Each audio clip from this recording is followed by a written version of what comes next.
I'll give you a kind of a vague example. So I will go to two different job sites. Let's say I have a job site on either side of the street, and I can go to one of them and say, "Hey, who's your best trade partner? Who's your worst trade partner?" And they'll say, one guy will say, "Ugh, they're all terrible." I always pick on the plumber. My plumber's the worst. I go across the street and I'll say, "Hey, who's your best trade? Who's your worst trade?" And they'll say, "My best trade is probably my plumber, and I really don't have any bad trades."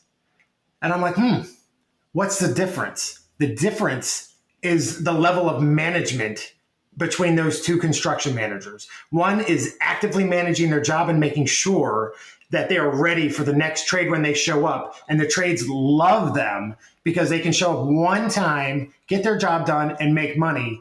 Whereas on the other side of the street, the job is not being actively managed, and it's a crapshoot as to whether or not we're going to be ready for the trade when they show up. So that same trade partner that they're saying is their worst is probably not making money on their job.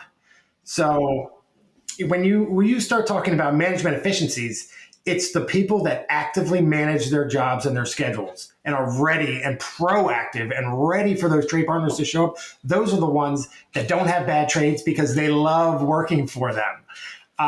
It's when we get behind and we get lackadaisical and we're not proactive anymore that we start to run into trouble.